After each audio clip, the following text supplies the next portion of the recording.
Welcome back. As you know, Bob Huggins was suspended.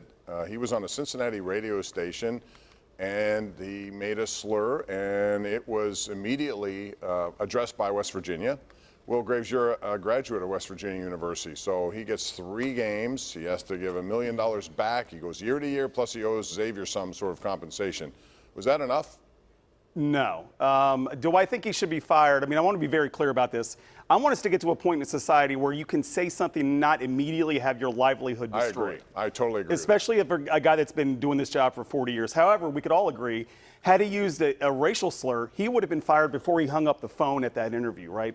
There is a LGBTQIA community at WVU, students that pay to go to school there. There are faculty members in that community that are part of the fabric of the university.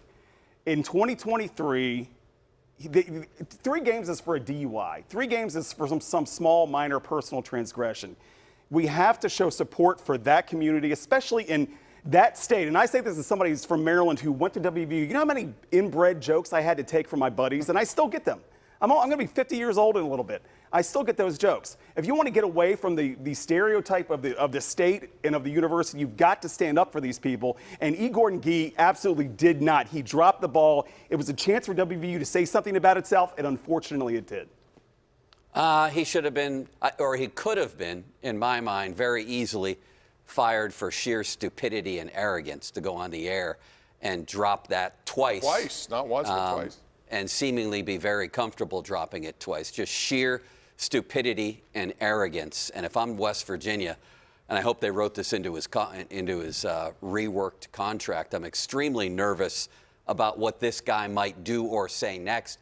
His tenure at Cincinnati didn't end real well. The beginning of the end for him was getting put in the back of a cop car in handcuffs after an ugly DUI. Now this incident here of a different nature, but still plenty ugly. I just don't feel good if I'm West Virginia about what might happen next with Bob Huggins. But to answer your question very quickly, he should have gotten, I think, a year. Can think about it for a year. You want to come back and coach then? Come back and coach then. Well, let's be honest. The reason he's still there is because he's very popular. He's got a lot of donors that still believe in him, and he has a really good recruiting class. Yes. That's why he's still there. For sure.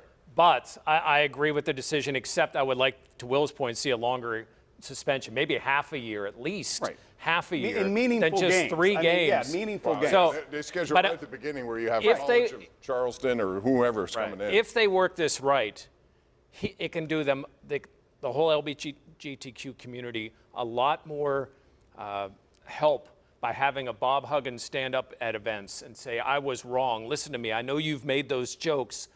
They were wrong. Right. I was wrong by keeping his job. And the other part about this is he's going to be able to go and hide until first day of practice in September, right? I mean, they should have brought him out literally on Thursday and made him go and talk in front of the whole campus and then talk to the media. It drives me nuts. We got to go to a break. We'll come back with more right here on the #1 Cochran Sports Showdown.